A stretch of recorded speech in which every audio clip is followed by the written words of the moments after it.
രാജ്യത്തെ പിടിച്ചുകുലുക്കിക്കൊണ്ട് വീര ശിവജിയുടെ മകനായിട്ടുള്ള ഛത്രപതി സംഭാജി മഹാരാജിൻ്റെ കഥ പറയുന്ന ഛാവ എന്ന് പറയുന്ന ചലച്ചിത്രം ഇപ്പോൾ അതിഗംഭീരമായി തിയേറ്ററുകളിൽ നിറഞ്ഞോടിക്കൊണ്ടിരിക്കുകയാണ്.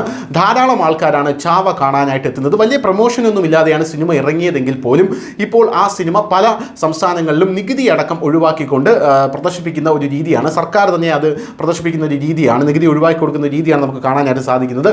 ഛാവ എന്ന് പറയുന്ന സിനിമയിൽ ഛത്രപതി ശിവജി മഹാരാജിൻ്റെ മകനായിട്ടുള്ള സംഭാജി മഹാരാജിൻ്റെ കഥയാണ് പറയുന്നത്. ഛത്രപതി ശിവജി മഹാരാജ് പരലോകം പോകുമ്പോൾ ഔറംഗസേബ് എന്ന് പറയുന്ന രക്തദാഹിയായിട്ടുള്ള ആ ഒരു മുഗൾ രാജാവ് അദ്ദേഹം വിചാരിക്കുന്നത് ഇനി മറാത്ത സാമ്രാജ്യം പിടിച്ചടക്കാം, കാരണം ഛത്രപതി മഹാരാജ് ഇനി ഇല്ല എന്നുള്ളതാണ്, ശിവജി ഇനി ഇല്ല എന്നുള്ളതാണ്. അങ്ങനെ അദ്ദേഹം പിടിച്ചടക്കാൻ പോകുമ്പോഴാണ് അദ്ദേഹത്തിൻ്റെ മകനായിട്ടുള്ള സംഭാജി മഹാരാജ് രംഗപ്രവേശനം ചെയ്യുന്നത്. പിന്നീട് സംഭാജി ഔറംഗസേബിനെ വിറപ്പിക്കുന്ന കഥയാണ് നമുക്ക് കാണാനായിട്ട് സാധിക്കുന്നത്.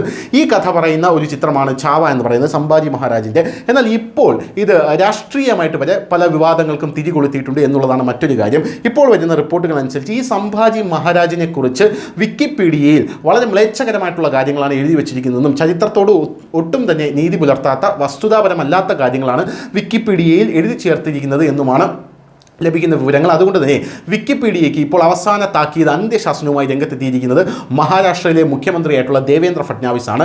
നിങ്ങളിത് മാറ്റിയില്ലെങ്കിൽ ഇതിൻ്റെ നിങ്ങൾ അനുഭവിക്കും എന്നാണ് ദേവേന്ദ്ര ഫഡ്നാവിസ് യഥാർത്ഥത്തിൽ പറഞ്ഞിരിക്കുന്നത്. സംഭാജി മഹാരാജിൻ്റെ ജീവിതത്തെ ആസ്പദമാക്കി ഹിന്ദി സിനിമയായ ഛാവ പുറത്തിറങ്ങിയതോടെയാണ് വിക്കിയിലെ സംഭാജി മഹാരാജിനെ കുറിച്ചുള്ള കള്ളങ്ങൾ പുറത്തായത്. 9 വർഷത്തോളം മുഗൾ ചക്രവർത്തി ഔറംഗസേബിനെതിരെ പൊരുതിയ മറാഠ രാജാവാണ് സംഭാജി മഹാരാജ്. ഔറംഗസേബിൻ്റെ വൻപടയുമായി ചെറുത്തുനിന്ന സംഭാജി മഹാരാജ് നല്ലൊരു സംസ്കൃത പണ്ഡിതൻ കൂടെയാണ്. നല്ലൊരു പോരാളിയായ അദ്ദേഹത്തെ പക്ഷേ ഒടുവിൽ ഔറംഗസേബ് പിടിച്ച് വലിയ രീതിയിൽ ക്രൂരമായി അദ്ദേഹത്തെ തൻ്റെ മതത്തിൽ ചേരാൻ ആവശ്യപ്പെടുകയും അങ്ങനെ അദ്ദേഹം സമ്മതിക്കാതിരിക്കുകയും അദ്ദേഹത്തെ ക്രൂരമായി വേട്ടയാടുകയായിരുന്നു. എന്നിട്ട് പോലും അദ്ദേഹത്തിൻ്റെ കണ്ണിൽ നിന്ന് ഒരിറ്റ് കണ്ണുനീർ പോലും വന്നില്ല, അദ്ദേഹം നിലവിളിച്ചില്ല എന്നുള്ളതാണ്. എന്തായാലും ഈ വിക്കിപീഡിയയിൽ പറഞ്ഞിരിക്കുന്നത് സ്ത്രീലമ്പടനായ സംഭാജി മഹാരാജാവിനെ പിതാവായ ഛത്രപതി ശിവജി തടവിൽ പാർപ്പിച്ചിരുന്നുവെന്നും സംഭാജി ബ്രാഹ്മണ സ്ത്രീകളെ ഉപദ്രവിക്കാതിരിക്കാനാണ് ഇതെന്നും ആണ് വിക്കിപീഡിയയിൽ എഴുതി ചേർത്തിരിക്കുന്നത്. ഉടനെ നുണകൾ എഴുതി മാറ്റിയില്ലെങ്കിൽ ശക്തമായ മുന്നറിയിപ്പ്, ശക്തമായ നടപടി നിങ്ങൾക്കെതിരെ സ്വീകരിക്കുമെന്നാണ് വിക്കിപീഡിയയ്ക്ക് അന്ത്യശാസനം മഹാരാഷ്ട്ര സർക്കാരിൻ്റെ കിട്ടിയിരിക്കുന്നത്.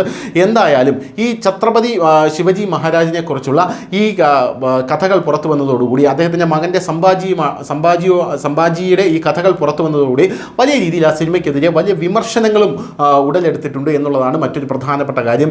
ഇതൊക്കെ ഒരു നുണക്കഥകളാണ് എന്നാണ് പല മതമൗലികവാദികളും ഇത് പറഞ്ഞ് രംഗത്തെത്തുന്നത്. എന്നാൽ മറാഠ സാമ്രാജ്യത്തിൽ നടന്ന കാര്യങ്ങളെല്ലാം തന്നെ ഇത്തരത്തിലുള്ള കഥകളാണ് എന്ന് പറഞ്ഞു മഹാരാഷ്ട്രയിലെ ഹിന്ദുക്കളും മുസ്ലിങ്ങളും ക്രിസ്ത്യാനികളും എല്ലാവരും ഈ സിനിമ ഒരേപോലെ ഏറ്റെടുക്കുന്ന ഒരു കാഴ്ചയാണ് നമുക്ക് കാണാനും സാധിക്കുന്നത്. News desk news Malayalam.